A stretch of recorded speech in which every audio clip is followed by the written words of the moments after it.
Assalamualaikum warahmatullahi wabarakatuh. Alhamdulillah.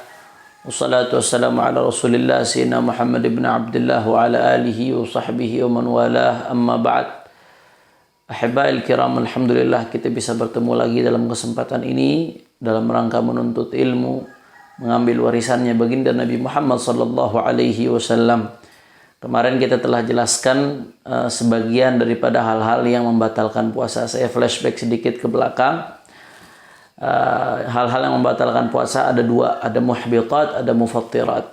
Ada muhbitat, dia hanya membatalkan pahala puasa tapi tidak membatalkan zahirnya puasa. Puasanya zahirnya tetap sah hukumnya tapi pahalanya batal, nggak dapat apa-apa dari puasanya. Sudah kita jelaskan kemarin apa saja itu muhbitat. Yang kedua mufattirat, hal-hal yang membatalkan puasa itu sendiri sehingga puasanya tidak sah dan dia wajib untuk mengqadha dalam keadaan pada umumnya. Nah, apa hal-hal yang masuk kategori mufattirat? Yang pertama adalah riddah, murtad. Kemudian yang kedua haid, nifas dan wiladah, melahirkan. Yang ketiga al-junun walau lahadhah, gila walaupun hanya sebentar. Yang keempat al-ighma us-sukur, pingsan dan mabuk dengan perincian yang kemarin sudah saya jelaskan. Dan yang kelima al-jima' dengan perincian yang sudah kemarin saya jelaskan. Nah, sekarang kita masuk yang keenam. Ini salah satu yang paling penting karena ini akan banyak pertanyaan nanti terkait dengan ini. Yang keenam, hal yang membatalkan puasa apa? Al-mufattir as-sadis usulu ainin min manfadhin maftuh ila al-jawf. Nah, ini yang paling penting dan ini yang paling luas nanti babnya. Usulu ainin min manfadhin maftuh ila al-jawf. Sampainya ain itu ain adalah sesuatu yang kasat mata, lah athar, ada bekasnya dia, sesuatu yang memang kasat mata, terlihat oleh mata. Beda halnya cuma dengan aroma wangi, misalkan dari minyak wangi, dia sampai ke hidung kita tapi tidak kasat mata, nggak ada bentuknya. Itu tidak dinamakan ain. Ain ay syai' yura bil ain mahsus lahu athar. Nah, itu adalah ain. Jadi masuknya sebuah ain yang tadi sudah saya jelaskan apa itu ain. Min manfadhin maftuh, dari lubang yang terbuka. Lubang yang terbuka dalam tubuh manusia itu ada 5 yang dimaksud lubang terbuka di sini, yaitu mulut, hidung, kemudian telinga menurut mu'tamad madhab Syafi'i. Lalu kubul dan dubur. Itu 5 lubang terbuka dalam tubuh seseorang. Walaupun telinga ini ada khilaf. Imam Al-Ghazali mengatakan telinga bukan termasuk manfaat maftuh karena dari telinga tidak ada saluran yang mengalirkan ke otak atau ke tenggorokan.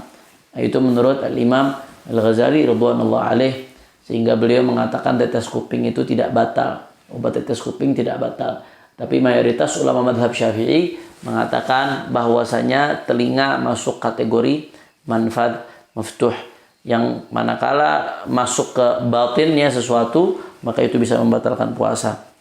Jadi sekali lagi yang keenam, sampainya sebuah ain kepada dari manfaat maftuh, dari lubang yang memang terbuka, 5 lubang tadi, ilal jawf, ke jawf. Jawf ini artinya adalah rongga terbuka. Jawf di sini meliputi dimag, otak, misalkan sesuatu dari hidung masuk ke otak, atau al-halq wa mawara'ahu ilal am'a, tenggorokan terus sampai ke bawah, sampai ke am'a, sampai ke usus, ke lambung, ke perut dan lain sebagainya. Nah, itu masuk kategori jawf. Begitu pula dubur, dalamnya dubur, itu masuk kategori jawf. Begitu pula dalamnya kemaluan, saluran, mohon maaf, saluran air kencing, baik untuk laki-laki atau perempuan. Begitu juga saluran haid untuk perempuan, itu masuk kategori jawf. Manakala sesuatu yang ain, sesuatu yang yuhas, mahsus bil ain, laha athar, yang tadi sudah saya jelaskan maksudnya, masuk melalui manfaat maftuh, lubang terbuka, ke jawf. Jawf itu yang tadi saya sebutkan. Otak, rongga-rongga terbuka, tenggorokan sampai ke bawah, sampai ke perut, usus, lambung, begitu juga dubur dan kubul, bagian dalamnya. Masuknya ain melalui manfaat maftuh ke tempat-tempat tersebut itu adalah sesuatu yang membatalkan puasa. Contohnya apa? Makan itu masuknya makanan itu ain, nampak, mahsus, melalui manfaat maftuh, hidung. Masuk kemana? Masuk ke jawf, ke tenggorokan, sampai ke perut. Nah, itu batal puasa karena masuknya ain melalui manfaat maftuh ke jawf. Contohnya lagi apa? Ada sebagian yang pakai obat untuk ke otak melalui hidung. Nah, dimasukkan melalui hidung sampai ke otak. Nah, obat itu ain, sesuatu yang nampak, kasat mata, ada bekasnya. Dimasukkan melalui manfaat maftuh hidung. Ke mana? Ke jawf, batinnya hidung atau ke otak. Nah, itu sesuatu yang membatalkan puasa. Nah, jadi itu dhabitnya udah. Pokoknya segala ain, nggak harus makanan, apapun itu. Segala ain yang masuk melalui manfaat maftuh sampai ke jawf yang tadi saya sebutkan, itu adalah sesuatu yang membatalkan puasa. Dengan catatan dilakukan dengan sengaja. Kalau dilakukan tanpa ada unsur kesengajaan, maka pada umumnya tidak batal. Walaupun nanti ada titik-titik tertentu yang walaupun nggak sengaja tetap batal. Nanti akan kita jelaskan insya Allah. Dan dilakukan dalam keadaan ingat. Beda halnya kalau dia lupa, dia dalam keadaan puasa. Akala nasian, makan lupa kalau dia sedang puasa. Walaupun sampai habis satu piring, setelah minum baru ingat, oh saya lagi puasa. Maka yang tadi itu nggak membatalkan puasa. Innama ta'amahullahu wa saqah. Itu bonus dari Allah Subhanahu wa taala untuk hamba-hambanya karena lupanya itu nggak dianggap ghair mukallaf ketika dia lupa. Nah, jadi usul ain. Beda halnya cuma wangian atau angin yang benar-benar tidak membawa apapun masuk ke hidung kita, angin itu ada aromanya. Nah, itu bukan ain, maka nggak membatalkan. Beda halnya dengan rokok. Kalau rokok ada ainnya, rokok itu ada ain, ada bekasnya rokok itu. Makanya orang yang merokok itu ketika puasa hukumnya batal. Nah, min manfaatil maftuh, kata-kata dari manfaat maftuh. Nah, tadi sudah kita jelaskan.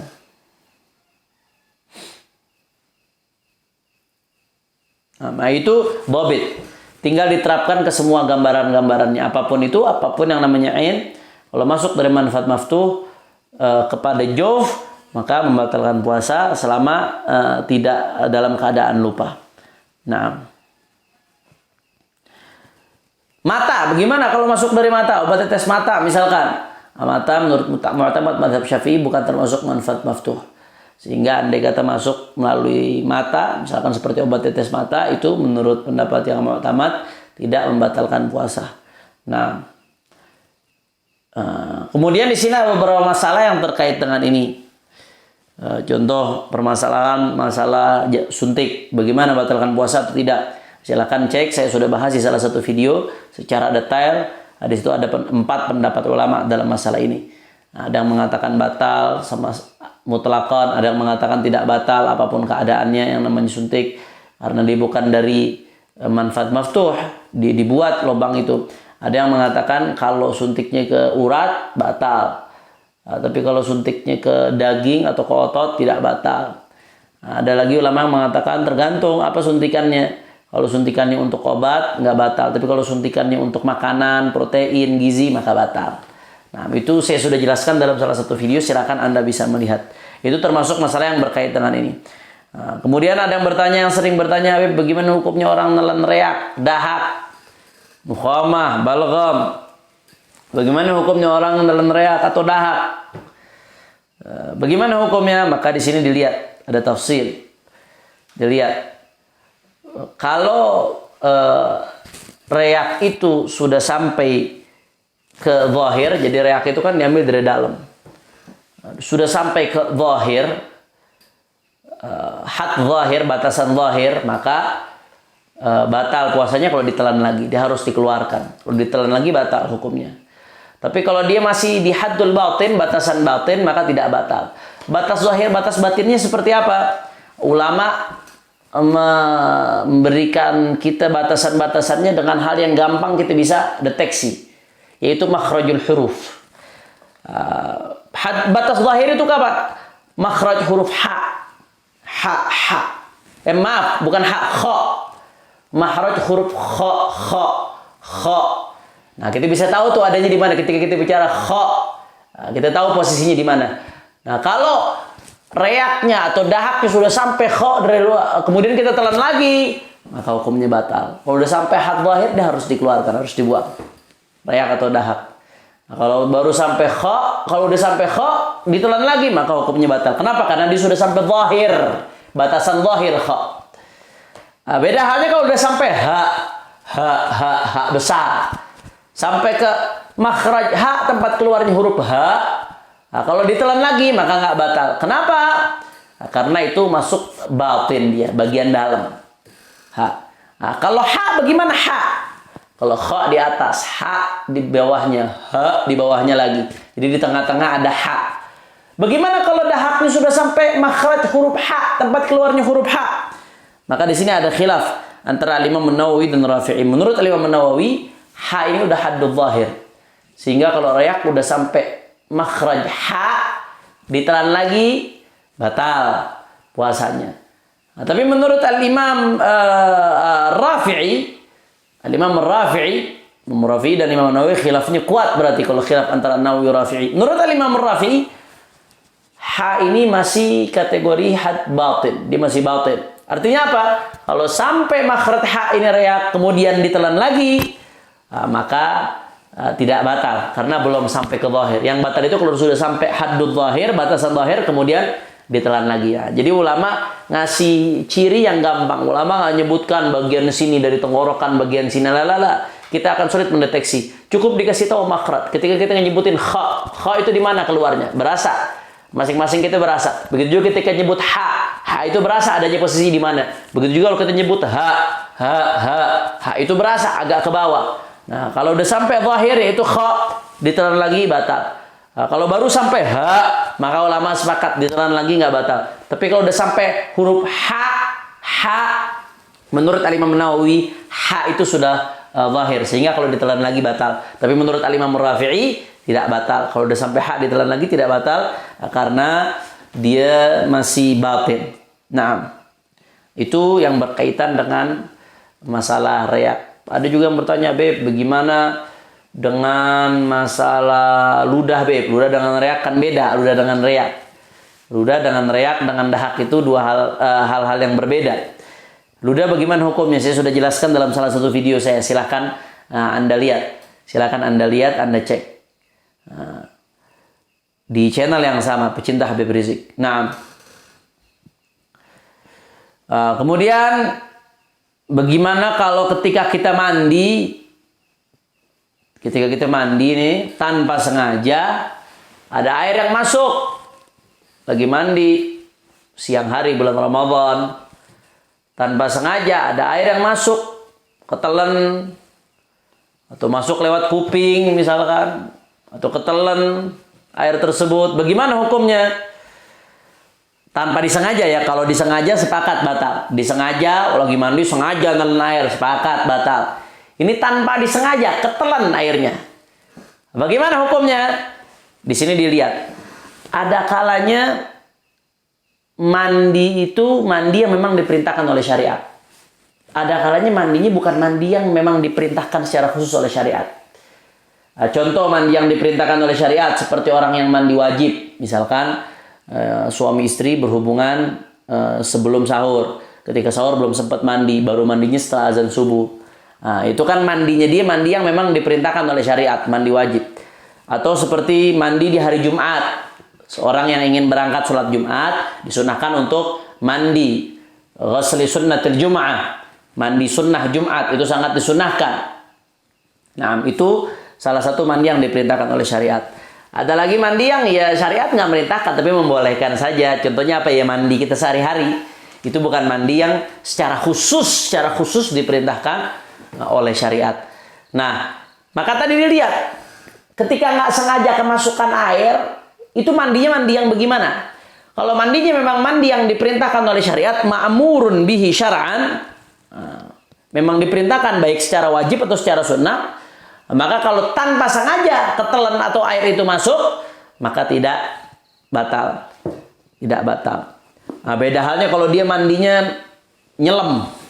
Nyelam itu bagi orang yang puasa memang makruh, maka syariat nggak perintahkan, bahkan menganjurkan supaya ditinggalkan. Nyelam bagi orang yang puasa itu hukumnya makruh. Nah, kalau tanpa sengaja masuk, maka batal tetap puasanya, walaupun tanpa sengaja ketika nyelam. Karena nyelamnya itu sendiri udah makruh. Syariat menganjurkan untuk ditinggalkan. Kenapa tetap dilakukan? Andai kata ada air yang masuk tanpa sengaja ketika nyelam, maka di situ batal puasanya. Nah, beda halnya yang tadi, kalau mandinya memang diperintahkan oleh syariat, tahu-tahu ada air yang ketelan tanpa sengaja nggak batal. Tapi kalau mandinya yang tidak diperintahkan oleh syariat secara khusus, seperti mandi sekedar buat fresh supaya seger itu, ya boleh. Kalau ada niat baik dapat pahala. Tapi secara khusus syariat nggak perintahkan itu, baik dalam bentuk wajib atau sunnah. Maka bagaimana kalau tanpa sengaja ketelan airnya, maka batal puasanya. Karena mandinya mandi yang tidak diperintahkan secara khusus oleh syariat. Makanya kalau siang hari bulan Ramadan, kalau bukan mandi yang diperintahkan oleh syariat, lebih baik jangan. Kalau bisa mandinya ketika sahur, atau mandinya di malam hari setelah maghrib, setelah berbuka, sebelum berangkat tarawih, itu disunnahkan. Nah, setiap malam Ramadan itu disunnahkan mandi. Sebagaimana disebutkan dalam kitab Yaqutun Nafis. Nah, setiap malam Ramadan disunnahkan. Nah, siang hari lebih baik jaga-jaga. Kalau nggak ada memang perintah dari syariat seperti mandi Jumat atau memang mandinya mandi wajib misalkan, maka lebih baik tahan dulu, khawatir ada air yang tanpa sengaja masuk, akhirnya puasanya menjadi tidak sah. Na'udzubillah min dzalik. Nah, itu yang berkaitan dengan mandi. Begitu juga mirip-mirip hukumnya seperti orang yang madmadhah dan istinsyak. Madmadhah itu kumur-kumur, itu kan disunahkan dalam wudu. Begitu juga istinsyak, memasukkan air ke hidung, itu disunahkan dalam wudu. Nah, tapi kalau orang yang puasa, kalau orang tidak puasa, madmadhahnya itu disunahkan mubalaghah. Betul-betul kumur-kumur itu sampai ke dekat tenggorokan, begitu. Mubalaghah, sampai dalam dia kumur-kumurnya. Nah, begitu juga istinsyak, disunahkan mubalaghah sampai ke atas sini. Nah, tapi kalau orang puasa tidak disunahkan mubalaghah. Kumur-kumur itu tetap sunnah, tapi mubalaghahnya tidak sunnah. Jadi kumur-kumurnya sekedar aja. Kalau orang puasa itu ketika wudhu kumur-kumurnya sekedar saja, tidak perlu berlebihan, tidak perlu benar-benar sampai ke dalam. Begitu juga istinsyaknya, masukkan air ke hidung tadi. Nah, maka bagaimana di sini? Kalau orang lagi wudhu nggak sengaja ketelan, airnya, bagaimana? Apakah batal puasanya? Di sini dilihat. Kalau wudunya itu madmadhahnya, kumur-kumurnya nggak berlebihan sesuai dengan anjuran syariat, terus tanpa sengaja ketelan, maka tidak batal. Tanpa sengaja ya, kalau sengaja kita bicara sengaja batal jelas. Tapi tanpa sengaja dalam keadaan ketika madmadhahnya dan istinsyaknya tidak berlebihan, sekedar saja, maka andai kata tertelan tidak sengaja. Kenapa? Karena dia melakukan madmadhahnya sesuai dengan perintah syariat, anjuran syariat. Tapi sebaliknya, kalau madmadhahnya berlebihan itu tidak diperintahkan dalam syariat ketika orang berpuasa, bahkan makruh hukumnya kalau dia berlebihan. Nah, andai kata diumpan madhahnya berlebihan dan kemudian tertelan tanpa sengaja, maka batal puasanya. Nah, karena dia melakukan sesuatu yang tidak diperintahkan syariat, sehingga ketika tertelan tanpa disengaja tetap batal puasanya. Itu yang yang diajarkan di dalam fikih. Nah, mudah-mudahan yang saya jelaskan ini bisa dipahami oleh semua. Jadi ini intinya itu. Intinya yang paling menonjol yang membatalkan puasa al-mufattir adalah wusulu ain, masuknya ain, sesuatu yang terlihat, yang nampak, ila ma yusamma jawfan, ke sesuatu yang disebut jawf yang tadi sudah saya jelaskan, min manfadhin maftuh, dari lubang-lubang yang memang terbuka. Nah, tapi termasuk yang dikecualikan oleh para ulama kalau ada debu yang masuk, debu di jalan, misalkan dia naik motor di jalan, jalannya berdebu, kemudian akhirnya tanpa disengaja debu itu masuk, sulit untuk dihindari, maka itu tidak batal. Walaupun sebenarnya itu ain, debu itu ain, nampak masuk ke jauf dari manfaat maftuh, tapi di situ dimaafkan dan tidak batal puasanya karena sulit untuk dihindari. Begitu juga lagi di jalan, misalkan jalan di tengah-tengah sawah, naik sepeda, ada nyamuk, tahu-tahu nyamuknya ketelan, bukan sengaja nelen dia, nyamuknya ketelan, maka tidak batal karena sulit untuk dihindari yang seperti itu. Itu tidak ada unsur kesengajaan di situ. Nah kemudian itu yang ke 6 tadi, usulu ainin min manfadil maftu ilama yusamma jaufan. Saya kemarin ditanya sama dokter yang menangani corona, bagaimana hukumnya ketika orang lagi puasa diperiksa untuk corona, jadi dimasukin kapas itu dimasukkan ke hidung, dan kapas itu juga dimasukkan ke mulut, tapi dimasukkan ke mulutnya katanya tidak sampai ke amandel, dia sebelum amandel kalau dari luar. Di hidung juga masukannya di lubang hidung di sini, sampai mentok lubang hidung. Maka bagaimana? Ulama mengatakan memasukkan sesuatu itu kalau selama masih di zahir maka tidak batal. Kalau udah sampai ke batin batal. Tadi saya sudah jelaskan batasan zahir batin. Kalau hidung batasan zahirnya itu sepanjang tulang hidung ini nih, sepanjang tulang hidung yang nampak buat kita, ini batasan zahir. Jadi kalau selama masih di sini nih maka tidak batal. Makanya mohon maaf kalau orang yang ngupil itu nggak batal puasa. Sebagian orang salah paham, ngupil batal puasanya. Saya ingat dulu anak-anak kecil suka seperti itu. Enggak, ngupil itu tidak batal puasa. Kenapa? Karena masih di zahir, haddul zahir. Sepanjang tulang hidung ini yang disebut khayshum, itu masih zahir, dia tidak batal puasa. Beda halnya kalau sudah masuk ke tempat yang kalau kena air sampai panas, sakit, nah, itu sudah batin masuknya. Makanya saya katakan ke dokter tadi, kalau dia masih di zahir, kalau hidung masih sebatas tulang hidung ini, maka tidak batal karena masih zahir. Begitu juga di mulut, kalau masih di haddul zahir, kan sebelum amandal masih haddul zahir, yang belum sampai makhraj kha bahkan, maka tidak batal. Tapi kalau udah sampai batin itu menurut Rafi'i ha, menurut Imam Nawawi ha, terbalik, menurut An-Nawawi ha, menurut Ar-Rafi'i ha itu sudah masuk batin, maka itu batal. Nah, jadi seperti itu.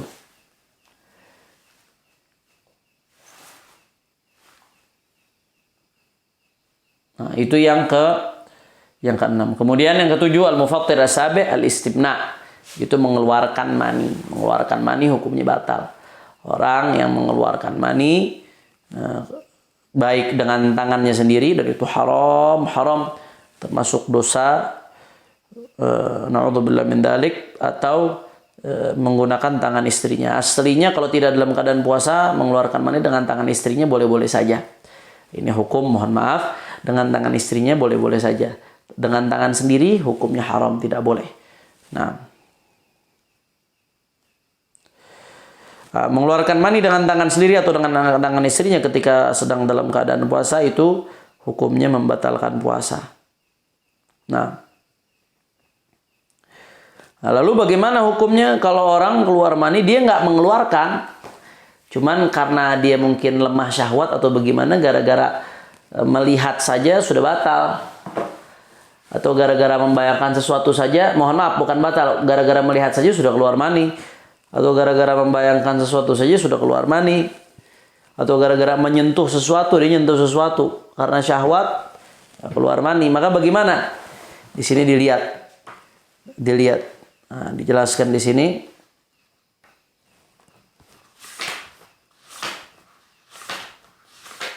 Secara detail dijelaskan di sini. Nah, dilihat di situ. Kalau yang tadi keluar mani dengan dikeluarkan memang udah jelas batal, baik dengan tangannya sendiri atau dengan tangan istrinya, batal. Nah, tapi kalau keluar maninya itu karena tanpa ada mubasyarah, maksudnya tanpa dikeluarkan, bukan tanpa mubasyarah, tanpa dikeluarkan, misalkan karena dia bersentuhan dengan orang lain, tahu-tahu karena lemah syahwat langsung keluar, atau karena berciuman, atau karena yang lainnya, lemah syahwat, tahu-tahu keluar. Maka bagaimana hukumnya? Di sini dilihat dulu. Di sini dijelaskan dalam kitab I'anatul Talibin. Nah, dilihat dulu. Dia karena sebab bersentuhan dengan apa? Kalau dengan bersentuhan dengan hal yang memang kharij an tiba'is salimah. Dia keluar dari manusia normal. Syahwatnya itu udah di luar manusia normal. Misalkan nyentuh binatang, tahu-tahu syahwat. Na'udzubillah min dzalik. Atau nyentuh sesama jenis syahwat. Na'udzubillah min dzalik. Nah, dia nyentuh binatang, syahwat. Tahu-tahu ketika dia nyentuh binatang, karena dia lemah syahwat, keluar maninya. Maka bagaimana di situ? Dalam kitab I'anatul Talibin disebutkan nggak batal puasanya. Puasanya tidak batal. Akan tetapi pahala puasanya batal, dosa. Kenapa? Karena dia menikmati sesuatu dengan syahwat haram dan dosa besar. Dia ada hal yang Allah halalkan, kok lebih memilih yang Allah haramkan. Itu mesti dirubah, itu penyakit, mesti disembuhkan. Jadi secara hukum zahir, kalau dia keluar mani karena menyentuh sesuatu yang memang tidak normal, tahu-tahu keluar mani, maka hukumnya secara zahir puasanya tidak batal, tapi pahala puasanya batal. Na'udzubillah min dzalik. Dan dosa. Dan itu penyakit yang mesti disembuhkan. Allah udah ciptakan laki-laki berpasangan dengan manusia, kok malah memilih sejenis. Nah, tono itu diciptakan buat ini, bukan untuk tono juga. Na'udzubillah min dzalik. Ayam aja nggak mau sesama jenis, masa manusia pengen sesama jenis? Wa amma idza kana al-inzal bilams ma yushtaha tab'an. Nah, tadi kalau dia keluar mani karena sebab menyentuh sesuatu yang di luar syahwat normal. Sekarang bagaimana kalau dia menyentuh sesuatu yang memang normal? Maka dia lihat dulu di situ. Yang disentuh itu sesuatu yang diharamkan untuk dia atau tidak? Kalau sesuatu yang diharamkan untuk dia, manakala menyentuhnya dengan syahwat dan tanpa ada hail, tanpa ada pembatas, dia sentuh sesuatu yang diharamkan untuk dia, misalkan perempuan yang memang bukan dihalalkan untuk dia pacar, dia sentuh tangannya, nyentuh tangan karena lemah syahwat, keluar mani tahu-tahu, maka hukumnya batal. Nah, ketika dengan syahwat dan tanpa penghalang, batal dan dosa. Di siang hari bulan Ramadan tempat turunnya rahmat, tapi kita malah mencari murka Allah. Na'udzubillah min dzalik. Saya pernah baca keterangan orang yang berbuat dosa di bulan Ramadan, pernah baca satu riwayat, itu pahalanya dosanya didobel sebagaimana pahala orang di Ramadan didobel, pahala sunnah jadi seperti pahala wajib dilipat gandakan sekian kali lipat di bulan Ramadan. Nah, dosa juga dobel. Allah udah buka pintu rahmat, malah nyari murka Allah. Na'udzubillah min dzalik. Nah, terus kalau orang yang memang dihalalkan untuk dia gimana, Beb? Seperti istrinya.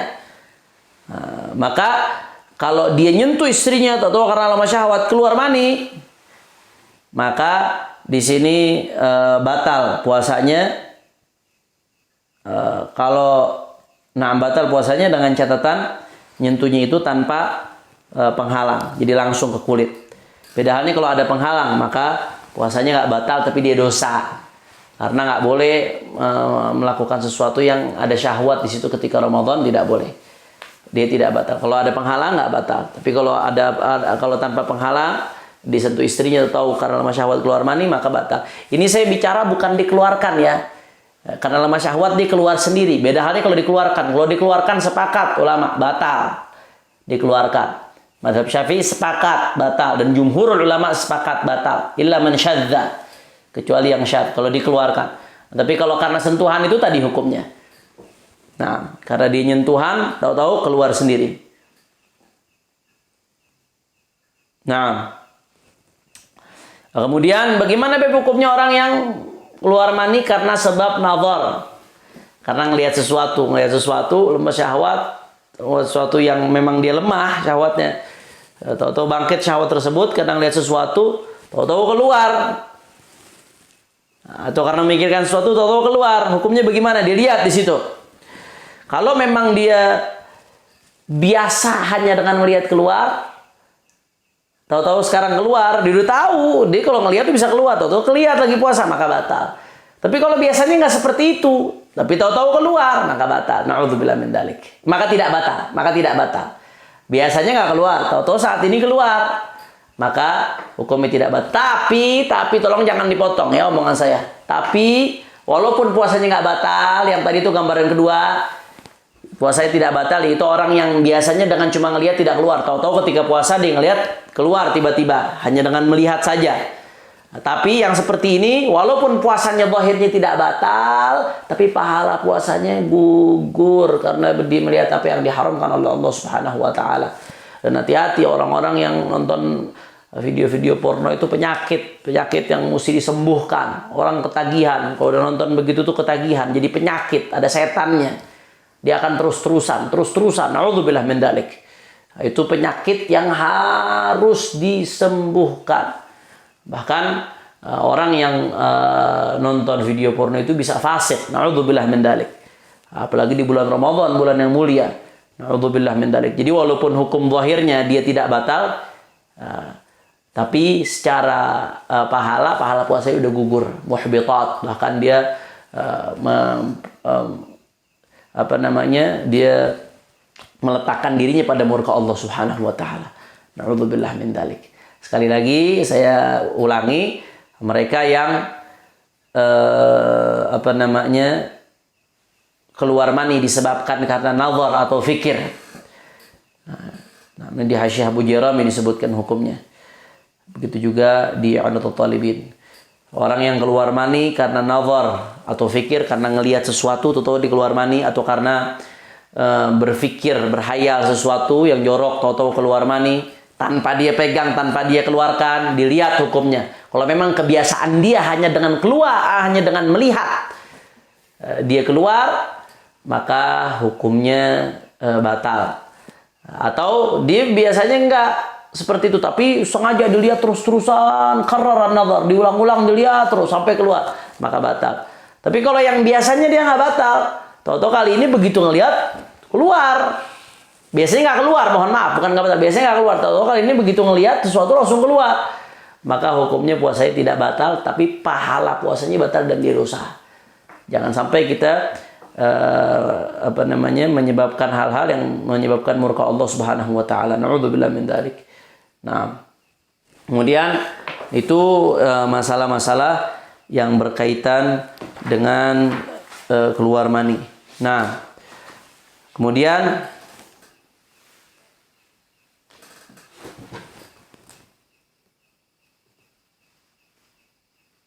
bagaimana hukumnya kalau mencium istri lagi puasa? Tergantung. Kalau menciumnya menyebabkan syahwat, itu hukumnya haram. Nah, di sini di puasa wajib ya. Kalau menciumnya dengan syahwat, maka hukumnya haram, walaupun istri sendiri nggak boleh. Akan tapi kalau dia nggak menggerakkan syahwatnya, maka hukumnya makruh. Makruh, tapi tidak membatalkan puasa dia. Kecuali kalau menciumnya itu menyebabkan inzal, menyebabkan keluar mani, maka batal puasanya. Tapi kalau hanya menggerakkan syahwat saja, hukumnya haram, dosa, tapi tidak batal. Kalau tidak menggerakkan syahwat, hukumnya makruh. Kemudian yang ke-8 yang menyebabkan batalnya puasa adalah al-istiqa'ah. Al-istiqa'ah ini artinya talab wa ta'ammudu khurijil qai', sengaja mengeluarkan muntah. Muntah itu nggak membatalkan puasa, tapi kalau sengaja dikeluarkan, hukumnya membatalkan puasa.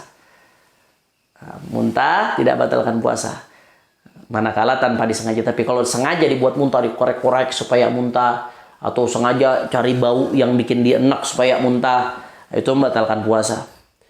Walaupun cuma sedikit, kalau sengaja dikeluarkan, batalkan puasa. Nah, tapi kalau nggak sengaja, walaupun nggak sengaja, andai kata nggak sengaja, maka bagaimana? Muntah nggak sengaja, ya dia nggak batal, tapi jangan sampai dengan syarat, jangan sampai ada yang ketelan lagi dari muntahnya. Kalau ada muntah yang ketelan lagi, maka batal hukumnya. Jadi muntah itu nggak membatalkan puasa tatkala tidak disengaja, dengan catatan tidak ada yang balik lagi. Kalau ada yang balik lagi, maka batal. Kalau ada yang balik lagi, batal. Makanya habis muntah itu wajib untuk kumur-kumur dibersihkan. Kumur-kumur dibersihkan supaya tidak ada najis di mulut kita, karena muntah itu najis. Sehingga habis muntah wajib alaihi an yaghsilahu. dia cuci, dia kumur-kumur, bahkan yubaligh fil madmadah, bahkan nggak apa-apa mubalaghah. Kalau tadi dalam wudu nggak boleh mubalaghah, tapi dalam bersihkan muntah nggak apa-apa mubalaghah. Sampai semua yang ada di haddul zahir, yang ada dalam mulutnya ini, dari amandel sampai mulutnya, semuanya ini supaya bersih semuanya. Bahkan kalau dalam keadaan dia kumur-kumur untuk bersihkan muntah, atau setelah kumur-kumur ada nggak sengaja air yang ketelan, maka nggak batal. Tanpa sengaja ya, air yang dipakai kumur-kumur untuk bersihkan muntah ketelan nggak sengaja. Kenapa? Karena kumur-kumurnya itu diperintahkan oleh syariat. Bahkan mubalaghahnya diperintahkan oleh syariat dalam hal ini. Nah, mudah-mudahan yang saya sampaikan ini bisa jelas. Dan kita tahu hal-hal yang membatalkan puasa ini tujuannya untuk apa? Supaya kita bisa menghindari hal-hal tersebut. Dan supaya puasa kita betul-betul sah dan diridhoi oleh Allah Subhanahu wa Ta'ala. Kalau saya ada salah-salah kata, mohon diluruskan, mohon diberikan kritik dan saran, dan mudah-mudahan apa yang saya sampaikan ini bermanfaat. Hadani Allah wa iyyakum ila siratal mustaqim. Wal afu minkum. Assalamualaikum warahmatullahi wabarakatuh.